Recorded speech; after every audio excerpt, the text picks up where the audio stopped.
800 ರೂಪಾಯಿ ಬಾಡಿಗೆ ಇರೋ ಮನೆಗೆ 1.25 ಲಕ್ಷ ರೂಪಾಯಿ ಅಡ್ವಾನ್ಸ್ ಅಂದ್ರೆ ಯಾರು ಒಪ್ತಾರ? ಸೇಲ್ ಅಗ್ರಿಮೆಂಟ್ ಪ್ರೂವ್ ಮಿಸ್ಟರ್ ಆಗಿಲ್ಲ. ಮುರಳೀಧರ್, ಅಲ್ಲ ಸ್ವಾಮಿ, ಸೇಲ್ ಅಗ್ರಿಮೆಂಟ್ ಪ್ರೂವ್ ಆಗಿಲ್ಲ. it is you who have signed it. If you have taken on your responsibility, then you will have to send your signature. If it is a case of fraud, you should have pleaded the fraud in your written Yes, statement. yes, ನನ್ನ- 60,000 ರೂಪಾಯಿ check account pay check ಬಂದ ಮೇಲೆ ನನಗ್ ಬಂದಿಲ್ಲ ಅಂತ ಬರೀತೀರಿ. On oath you swear to a false affidavit. Please. Your client is such a falsehood that on oath they make a statement on received by the account pay check. 1.25 lakh ರೂಪಾಯಿ advance amount 800 ರೂಪಾಯಿ ಬಾಡಿಗೆಗೆ The defendant, ಯಾರು ಒಪ್ತಾರ? the defendant ಯಾರು had received- ಒಪ್ತಾರ ಅಂದೆ? ಪರ್ಸೆ ಪರ್ಜರಿ ಜೈಲ್ಗೆ ಹೋಗ್ಬೇಕಾಗತ್ತ ಅವ್ರು. ಅದ್ ತಿಳ್ಕೊಳ್ಳಿ ಅದನ್ನ. ಕೋರ್ಟ್ನವ್ರು ಸುಮ್ನೆ ಏನ್ ಬಿಡೋದಿಲ್ಲ. very issue number 1 is no question of ಅವೆಲ್ಲ ಟೆಕ್ನಿಕಾಲಿಟಿ ಎಲ್ಲ ಈ ಕೋರ್ಟ್ ನಲ್ಲೆಲ್ಲ ತುಂಬಾ ಹೇಳಕ್ ಹೋಗ್ಬೇಡಿ, ನಿಮಗೆ ಗೊತ್ತಿದೆ. This is not the first case Muralidhar is arguing before this court. please. ದುಡ್ಡು ಬಂದಿದ್ದನ್ನ ಇಲ್ಲ ಅಂತ ಬರೀತಿರಲ್ಲ, ಏನ್ ಜ್ಞಾನ ಇರ್ಲಿಲ್ವಾ? ಅಕೌಂಟ್ ಪೇ ಚೆಕ್, ಸ್ವಾಮಿ, account pay cheque, I have a receipt and you want to deny. Advance amount ಕೊಟ್ಟಿದ್ದಾರೆ, ರಿವೈಸ್ಡ್ ಅಡ್ವಾನ್ಸ್ ಅಮೌಂಟ್ ಕೊಟ್ಟಿದ್ದಾರೆ. ಅದನ್ನ ಅವ್ರು- ಯಾರು ಒಪ್ಪೋದಕ್ಕೆ ತಯಾರಾಗಿಲ್ಲ. 800 ರೂಪಾಯಿಗೆ ಯಾರು ಅಷ್ಟೆಲ್ಲ ಕೊಡೋದಿಲ್ಲ. plaintiff is- ನೀವ್ ಹೇಳ್ಬೇಕಾಗಿತ್ತು ಇದನ್ನ ಬರ್ದಾಗ ಬಂದಿದ್ದುಂಟು 60,000 ರೂಪಾಯಿ. 60,000 ರೂಪಾಯಿ ಸೇಲ್ ಕನ್ಸಿಡರೇಷನ್ ಅಲ್ಲ, ನನ್ನ ಅಕೌಂಟ್ ಅಲ್ಲಿ ರಿಫ್ಲೆಕ್ಟ್ ಆಯ್ತು. ನಾವು ಇಂಥ ದಿನದಿಂದ ಹೊರಗಡೆಗೆ ಬಂದ್ಮೇಲಿಂದ ನಾವು ತಿರ್ಗಾ ಪುನಃ ಹೆಚ್ಚಿನ ಅಡ್ವಾನ್ಸ್ ಕೇಳಿದ್ವಿ, ಅದಕ್ಕೆ ಅವ್ರು ಕೊಟ್ರು ಅಂತ ಹೇಳಿದ್ರೆ ಒಪ್ಕೋತಾ ಇದ್ದೆ. What you have stated? 40,000 ರೂಪಾಯಿ ಬಂದಿದ್ದು ಸುಳ್ಳು, 60,000 ರೂಪಾಯಿ ಬಂದಿದ್ದು ಸುಳ್ಳು ಅಂತ ಹೇಳ್ತೀರಿ. ಬಂದಿದ್ದಕ್ಕೆ ಅಕೌಂಟ್ ಪೇ ಚೆಕ್ ಅದು. ಅಲ್ಲ, it is- it has to be ಅದೆಲ್ಲ proved ಹೇಳಕ್ by- ಸುಲಭ, ಹೇಳೋದ್ ಸುಲಭ, ಅವೆಲ್ಲನೂ ಜೀರ್ಣಿಸ್ಕೊಳ್ಳೋದ್ ಕಷ್ಟ.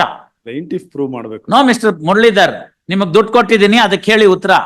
ಆಮೇಲೆ ಪ್ಲೇಂಟಿಫ್ ಪ್ರೂವ್ ಮಾಡೋದನ್ನ ಕೇಳ್ತೀನಿ. ಇನ್ನೇನ್ ಮಾಡ್ತಾನೆ? ಡಾಕ್ಯುಮೆಂಟ್ ಬರ್ಸ್ಕೊಂಡಿದ್ದಾನೆ, ರಸೀಟಿ ಇದೆ, ಅಲ್ಲ, ಹೋಗುತ್ತೆ. ಏನು ಬರ್ದಲ್ನೇ ಹೋಗುತ್ತೆ. ಅವ್ರಿಗೆ ಗೊತ್ತಾಗಿಲ್ಲ ಅವ್ರು ಸಿಗ್ನೇಚರ್ ಮಾಡ್ತಿರೋದು ಯಾವ ಡಾಕ್ಯುಮೆಂಟ್. ಅದೆಲ್ಲ ಗೊತ್ತಾಗಿಲ್ಲ ಅಂದ್ರೆ thank their star. Please my lord, my humble submission my lord. ಆಯ್ತು, ಅಮಾಯಕರಾದ್ರೂ ಕಾನೂನು ಒಂದೇನೆ sir. Yes please my lord. ಬರೋ ನಂಬರ್ ನಾವು ಓದ್ಬಿಟ್ಟಿರ್ತೀವಿ, ಅದೇ ಪ್ರಾಬ್ಲಮ್. ಓದ್ಕೊಂಡ್ ಬರ್ಬಾರ್ದಿಲ್ಲಿ. ನೀವ್ ಹೇಳಿದ್ದೆಲ್ಲ ಕೇಳ್ಕೊಂಡು ಹ್ಞೂ ಹ್ಞೂ ಹ್ಞೂ ಅಂತ ಇಲ್ಲ. ಕೋಲೆ ಬಸ್ವಂತರ ತಲೆಲ್ಲಾಡಿಸ್ಬೇಕು. ಆತರ ಏನಿಲ್ಲ. ಆಯ್ತು Muralidhar, you know it. You are a season campaigner before this court. ಇದೇ ನೀವು ಹೊಸದಾಗಿ ನಮ್ಮ ಮುಂದೆ ಮೊದಲನೇ ಸತಿ ಅಪಿಯರ್ ಆಗ್ತಿದ್ದೀರಾ? ಇಲ್ಲ, ಬೇಕಾದಷ್ಟು ಮ್ಯಾಟರ್ ಅಪಿಯರ್ ಆಗಿದ್ದೀರಿ. Correct. ಕೇಸ್ ಚೆನ್ನಾಗಿದ್ದ ಕಡೆ ಅನುಕೂಲ ಆಗಿದೆ, ಕೇಸ್ ಚೆನ್ನಾಗಿಲ್ಲ ಅಂತಂದ್ರೆ ಅನನುಕೂಲ ಆಗಿದೆ, ಅಷ್ಟೇ ಪಾಯಿಂಟ್. ಚೆನ್ನಾಗಿ 7ನೇ ಪ್ಯಾರಾಗ್ರಾಫ್ ಅಲ್ಲಿ ಅವ್ರು ಬರ್ದಿರ್ತಕ್ಕಂಥದ್ದು ಏನು, ನೀವು ಬರ್ದಿರ್ತಕ್ಕಂಥದ್ದು ಏನು ಅಂತ ನೋಡಿ. ರೆಂಟ್ Further ಅಡ್ವಾನ್ಸ್ ಅಂತ amendments ಹೇಳ್ತೀರಿ. made in pair number 10 of the plaint to the effect that the defendant has totally received a sum of rupees 2,40,000 towards rent advance. is rent specifically advance ಅಂತ denied ಎಲ್ಲೂ ಹೇಳೇ ಇಲ್ವಲ್ಲ ಅವರು. ನಿಮ್ ಇಲ್ಲ. ಬಾಯಲ್ಲಿ ಬರ್ತಾ ಇದೆಯಲ್ಲ ರೆಂಟ್ ಅಡ್ವಾನ್ಸ್ ಅಂತ, as ಊಹೆ ಮಾಡ್ಕೊಂಡು ಹೇಳ್ತಾ ಇದ್ದೀರಲ್ಲ. ಪ್ಯಾರಾಟನ್ ಅಲ್ಲಿ ರೆಂಟ್ ಅಡ್ವಾನ್ಸ್ ಅಂತ ಎಲ್ಲ ಹೇಳಿದಾರೆ ಅವರು. ಅವ್ರು ಏನೋ ಬರ್ದಿದ್ದಾರೆ ಅಷ್ಟೇನೆ, ಬಟ್ ಅಗ್ರಿಮೆಂಟ್ ಏನೋ ಬರ್ದಿರೋದಲ್ಲ, ಲಾಯರ್ ಬರ್ದಿರೋದದು. ಪಾರ್ಟಿಗೇನು ಗೊತ್ತಾಗೋದಲ್ಲ, ಲಾಯರ್ ಬರ್ದಿರೋದದು. as false. ಲಾಯರ್ ಆಸ್ ಬರ್ದಿರೋದನ್ನ It is- ಗೊತ್ತಾಯ್ತಲ್ಲ, ಏನೋ ಬರೆಯೋದಲ್ಲ ಅಲ್ಲಿ. It is submitted that when he had not at all executed any agreement of sale, much less the one, ಆಮೇಲಿಂದ ವೆರಿಫಿಕೇಶನ್ ಇದೆ, ಏನೋ ಬರ್ದಿದ್ದಾರೆ ಅನ್ನಕ್ಕೆ. the questions of Defendant above named hereby declare that what is stated in para 1 to 16 are true and best of my knowledge, information and Yes. belief. yes please. So they cannot go back on that. Correct. You understand that? Correct, So correct. rent advance ಎಲ್ಲಿಂದ ಬರುತ್ತೆ? ಅವ್ರು ಹೇಳೇ ಇಲ್ದಿರೋದನ್ನ ಇವ್ರು ಯಾಕೆ ಬರೆದ್ರು? ಅಲ್ಲ, ಅವ್ರು ಹೇಳೇ ಇಲ್ಲ ಅಲ್ಲಿ, correct. ಇವ್ರು ಬರೆದ್ರು. ಯಾಕೆ ಬರೆದ್ರು? Whatsoever, my lord, it is. No, whatsoever ಅಲ್ಲ. Pleadings are the one which will be the basis for the parties to understand, go to the court. Duty of the plaintiff to prove the. No, duty of the entire- plaintiff will come to it later. I am not saying for a moment that whatever the plaintiff has stated is correct ಅಂತ. ಅದನ್ನ ನೋಡೋಣ. Please, please. ಇಬ್ರಲ್ಲಿ ಯಾರು ಜಾಸ್ತಿ ಕಳ್ರು ಅಂತ ಹುಡುಕ್ಬೇಕೀಗ. Signature ನಾನು ಒಪ್ಕೊಂಡಿದ್ದೀನಿ ಅನ್ನೋ ಕಾರಣಕ್ಕೆ ಅವ್ರು ಅಷ್ಟೊಂದೆಲ್ಲ ಇದು ಮಾಡೋದು. ನಾನೊಂದ್ ಪ್ರಶ್ನೆ ಕೇಳ್ತೀನಿ ನಿಮ್ಗೆ ನೇರವಾಗಿ. ನಾನೊಂದ್ ಪ್ರಶ್ನೆ ಕೇಳ್ತೀನಿ ನೇರವಾಗಿ. ಗೊತ್ತಾಯ್ತಲ್ಲ, Please, ma'am. ಪ್ಲೇಂಟ್ ಈ ತರ ಹಾಕಿದಾನೆ ಅನ್ನೋ ಪ್ಲೇಂಟಿಫ್ ಈ ತರ ಗೊತ್ತಾಯ್ತಲ್ಲ, ನಿಮಗ್ ಗೊತ್ತಾಯ್ತಲ್ಲ ನನ್ ಮೋಸ ಆಗಿದೆ ಅಂತ, ನನ್ ಸಿಗ್ನೇಚರ್ ತಗೊಂಡು ದುರುಪಯೋಗ ಮಾಡ್ಕೊಂಡಿದ್ದಾನೆ ಅಂತ ಗೊತ್ತಾಯ್ತಲ್ಲ. ಇದನ್ ಗೊತ್ತಾದಾಗ ರಿಟರ್ನ್ ಸ್ಟೇಟ್ಮೆಂಟ್ ತಾವ್ ಹಾಕದ್ರಲ್ಲ 2004ರಲ್ಲಿ, ಏನ್ ಮಾಡಿದ್ರಿ ಅವನ ಮೇಲೆ ಕ್ರಿಮಿನಲ್ ಕೇಸು, ಈಗ ಅಲ್ಲ, ಮೋಸ ಇದೇ- ಮಾಡಿದ್ಯಾ ಅಂತ. ಇದೇ ಡಿಪೆಂಡ್ ಮಾಡ್ಕೊಂಡಿದ್ದಾರೆ ಇಲ್ಲಿ. ಅಲ್ಲ, ಬಿಕಾಸ್ ದಿಸ್ ಇಸ್ ಸುಮ್ನೆ ಯಾರು ಇರ್ತಾರೆ ಮಿಸ್ಟರ್ ಮುರಳೀಧರ್? ಅಲ್ಲ, ನನಗೆ ಮೋಸ ಆಗಿದೆ, ನನ್ನ ಹೆಸರಿನಲ್ಲಿ ಸಿಗ್ನೇಚರ್ ತಗೊಂಡು ರೆಂಟ್ ಅಗ್ರಿಮೆಂಟ್ ಅಂತ ಮಾಡ್ಕೊಳ್ಳೋದ್ರ ಬದಲು ಅವರು ಅಗ್ರಿಮೆಂಟ್ ಸೆಲ್ ಅಂತ ಮಾಡ್ಕೊಂಡಿದ್ದಾರೆ ಅನ್ನೋದು ಗೊತ್ತಾಗಿದೆ. ಲಾಯರ್ ಹತ್ರ ಹೋಗಿ ಎಲ್ಲಾ ವಿಷಯಗಳನ್ನ ಹೇಳಿದ್ದಾರೆ. ಲಾಯರ್ ಅದನ್ನ ತೆಗೆದುಕೊಂಡಿದ್ದಾರೆ. ರಾಜಾರೆಡ್ಡಿ ಅವ್ರು ರಿಟರ್ನ್ ಸ್ಟೇಟ್ಮೆಂಟ್ ಹಾಕಿದ್ದಾರೆ. ರಾಜಾರೆಡ್ಡಿ ಅವ್ರ ಹತ್ರ ಹೋದಾಗ ಈ ತರ ಮೋಸ ಆಗಿದೆ, ಆ ಪ್ಲೇಂಟಿಫ್ ಮೇಲೆ ಒಂದು ಕ್ರಿಮಿನಲ್ ಕೇಸ್ ಹಾಕಿ ನಮ್ಮ ಪೇಪರ್ನ ತೆಗೆದುಕೊಂಡು ದುರುಪಯೋಗ ಮಾಡ್ಕೊಂಡಿದ್ದಾರೆ. ರೆಂಟ್ ಅಗ್ರಿಮೆಂಟ್ ಅಂತ ನಮ್ಮ ಹತ್ರ ಹೇಳಿ ಸೈನ್ ತಕೊಂಡ್ಬಿಟ್ಟು ಅದನ್ನ ತೆಗೆದುಕೊಂಡು ಹೋಗಿ ಸೇಲ್ ಅಗ್ರಿಮೆಂಟ್ ಅಂತ ಮಾಡ್ಕೊಂಡಿದ್ದಾರೆ. ಅವ್ರ ಮೇಲೆ ಕ್ರಮ ತೆಗೆದುಕೊಳ್ಳಿ, ಅವ್ರನ್ನ ಅರೆಸ್ಟ್ ಮಾಡಿ, ಅವ್ರ ಮೇಲೆ ಕ್ರಿಮಿನಲ್ ಕೇಸ್ ಹಾಕಿ ಅಂತ ಏನ್ ಮಾಡಿದಿರಿ? ಕಂಪ್ಲೇಂಟ್ ಕೊಟ್ಟಿದ್ದೀನಿ ಅಂತ ಹೇಳ್ತಾರೆ, but that document has not been produced. Complaint ಕೊಟ್ಟಿದ್ರೆ ಡಾಕ್ಯುಮೆಂಟ್ ಕೊಡಕ್ಕೆ ಏನ್ ತೊಂದ್ರೆ ಸರ್? ಹೌದೌದು.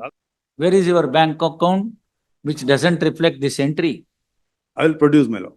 I will What produce. now produce? No, no. You have not produced a single paper before the trial court. That is the advance receipt. Of course, Exhibit P3 says that you have received 60,000 rupees of course, my lord. and that But by check the very issue. for the 800 rupees rent if somebody receives the 60,000 check from the other side, is it? Anything else? My lord, Anything else? very, If very. you want something more money, even today the court can direct the plaintiff to do it. Otherwise, no question of showing any other thing. No, very, 60,000 very ರೂಪಾಯಿ first ಬಂದ್ಮೇಲೆ issue. Bank ಅಲ್ಲಿ ಬಂದ್ಮೇಲೆ ಇಟ್ಕೊಂಡ್ಬಿಟ್ಟು ಸುಳ್ಳು ಅಂತ ಬರೀತೀರಿ, ಇಲ್ಲ ಅಂದ್ರೆ ಏನು ಕೊಡ್ಸೋದಿಲ್ಲ. The very first issue is failed. Sir ಅವೆಲ್ಲ That is not ಅದೆಲ್ಲ true at ಹೇಳಕ್ all. ಹೋಗ್ಬೇಡಿ. ಅಲ್ಲ, technically 60,000 ರೂಪಾಯಿ speaking, ತಗೊಂಡಿದ್ದಕ್ಕೆ ಎಕ್ಸ್ಪ್ಲನೇಷನ್ ಕೊಡಿ. my lord, technically speaking, 60,000 ರೂಪಾಯಿ ಕೊಟ್ಟು ಟೆಕ್ನಿಕಲಿ ಎಲ್ಲ ಬರೆಯಕ್ ಬರುತ್ತೆ ಈ ಕೋರ್ಟ್ಗೆ. ಟೆಕ್ನಿಕಲ್ ಎಲ್ಲ ಬೇಕಾದಷ್ಟು ಬರೆದಿದ್ದಾರೆ ಈ ಕೋರ್ಟ್ನವರು. ಅಲ್ಲ, ನನ್ನ 60,000 ರೂಪಾಯಿ ಚೆಕ್ ಅಕೌಂಟ್ ಪೇ ಚೆಕ್ ಬಂದ್ಮೇಲೆ ನನಗ್ ಬಂದಿಲ್ಲ ಅಂತ ಬರೀತೀರಿ. On oath your swear to a false affidavit. they are not agreeable for the money, extra money, whatsoever. Argue. My lord, Fine, yes, argue. yes, please, my lord, please, Fine, argue. please. Your client is such a falsehood that on oath they make a statement on received by the account pay check. Yes, I have. Read read it, your my written lord. statement. Please, please, my lord. Read I your have read written it. statement. I have ಬೇಕಾದ್ರೆ read in it. ಸ್ವಲ್ಪ ಜಾಸ್ತಿ ದುಡ್ಡು ಕೊಡ್ಸು ಅಂತ ಕೇಳಿದ್ರೆ ಕೊಡಿಸ್ತೀನಿ, ಇಲ್ಲ. ಅಷ್ಟೇ ವಿನಃ ಬೇರೆ ಇನ್ನೇನು ಉಳ್ಕೊಳ್ಳೋದಿಲ್ಲ. ಸೇಲ್ ಮಾಡಿಲ್ಲ ಸ್ವಾಮಿ, ಅದರಿಂದ ನಾನು ಹೇಳ್ತಾ ಇರೋದು ಅಷ್ಟೇನೆ. ಅಲ್ಲ ಅವೆಲ್ಲ ಹೇಳಕ್ ಚೆನ್ನಾಗಿರುತ್ತೆ, ಎಲ್ಲಾರು ಹಂಗೆ ಹೇಳೋದು. ಇಲ್ಲ, return statement. para number 2, my lord. The defendant submits that he had never entered into any agreement of sale, much less the one dated 22/11/1996 agreeing to sell his property in favor of the plaintiff. Hence, contrary contentions averred in the plaint are all denied as false.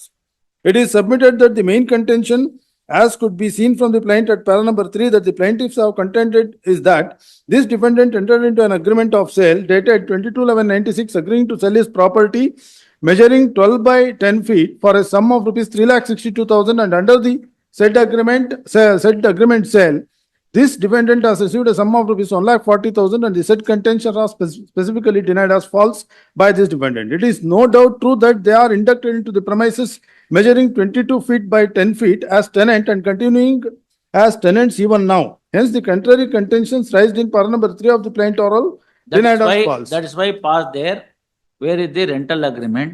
Where is the rent receipt? Where is it that anything to that- show that they were tenants at any given point of time? Those receipts got signed by the plaintiff has been, No, please, Dukla path- you please show what is the rental being paid and any amount, any single month they have paid 800 rupees as a rent. but their contention is there. Their contention, their forget, client- you are the one who are saying that you are the Alla, are the correct, tenants. but they agree that, they admit that they are the tenants. They don't agree that. Yes, please, my lord, that is Read it. there. Read it There. where they have stated that they are tenants. Yes. Para number 3, page number 2 of my paper book, my lord. Which is that? Is it a cross examination? Alla, plaintiff, non-plaintiff, our plaintiff, sorry, plaintiff's plaintiff. Oh, the plaint, no the. Para number 3, page number 2. Hmm. The plaintiff respectfully submits that they are a tenant under the defendant in respect of shop premises bearing corporation number 42, East End, situated at Papanna Galli, Kavadi, Revanna Shetty Pet, Bangalore City, corporation number 36, during the subsistence of the lease and also during the possession of the above said shop premises by the plaintiff as a tenant. The defendant had entered into an agreement to sell on 22/11/96. That is why I am asking you, post 22/11/1996, show me a single receipt. We have not issued any receipt ಎಲ್ಲಿಮ್ಮ ಅದ್ ಕೊಡಮ್ಮ ಅದು. for having received. ಆ ಹೊಸ Rent. Relationship ಆಗತ್ತೆ ಅಂತ ಒಂದ್ ಹೇಳಿದ್ವಲ್ಲ, ಅದ್ ಕೊಡು judgement supreme court. I am laying upon some judgments, my lord. Yeah, My court kindness. also relies upon the Supreme Court judgment and this putting these questions to you. Court is not putting the questions just like that. When once the agreement to sell enters into the relationship of landlord and tenant, would cease to exist on and from the date of the agreement. Please, but I have not executed the can- sale agreement at all. you That can- is my submission. Yes, everybody would say, nobody will come before the court and accept in the case of the plaintiff. No, that is Read it, supposed to no? be proved by the plaintiff when I Read deny it, the no? execution. Read it, no? Early. Please, my lord, the further averments made in para number 10 of the plaint to the effect that the defendant has totally received a sum of rupees 2,40,000 towards rent advance is specifically denied as false. It is submitted that when he had not at all executed an agreement of sale, much less the one dated 22/11/96, the question of receiving rupees 2,40,000 towards sale consideration from the plaintiffs does not arise. ಈಗ ನೋಡಿ, cat is out of the bag. Read para 7 again. Para 7 again and then see See, what is the further- plaint averment and what is it that your answer. ಅದನ್ನು produce ಯಾವ್ದು ಮಾಡೋದು- ಕೇಳಿದ್ರು ಎಲ್ಲ ಏನು ಕೊಟ್ಟಿಲ್ಲ ಅಂತ ಹೇಳ್ತಾರೆ. Problem for you is you are trying to put up a second floor where there is no ground floor or the foundation at all. That is the problem. Foundation ಇಲ್ಲ. ಅದ್ರ ಮೇಲೆ ನೀವು ಸೆಕೆಂಡ್ ಫ್ಲೋರ್ ಕಟ್ಟಕ್ಕೆ ಹೋಗ್ತಾ ಇದೀರಿ, first floor ಬಿಟ್ಬಿಡಿ. That is the reason I am dismissing the appeal. Please, my lord, Yes, ಅಲ್ಲ ನಂದು ಸೈಟೇಷನ್ಸ್ ಸ್ವಲ್ಪ ಕೊಡಿ, citation ಕೊಡಿ ಅಷ್ಟೇ. ಅದಿದೆ ಮೆಮೋದಲ್ಲಿ ಕೌಂಟರ್ ಎಲ್ಲ ಹಾಕ್ಬಿಟ್ಟಿದ್ದೆ ನಾನು. ಎಲ್ಲ ತಗೊಂಡ್ ಮಾಡೋಣ. ಇದೆ ನೋಡಿ.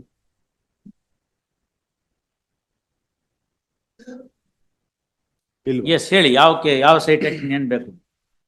AIR 2008 Supreme Court 1541, my lord. Page number 1 to 6. ಹಾಕಿದ್ದೀನಿ, ಅದರಲ್ಲೇ ಇದೆ. Yes sir, Please, my lord. ಹೇಳಿ.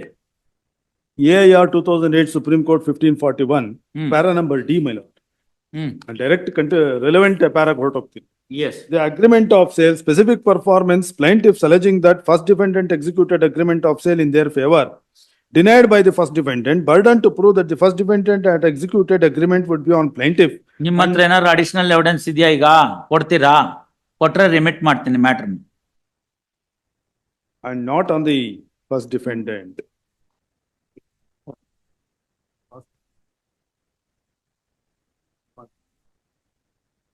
Pass over.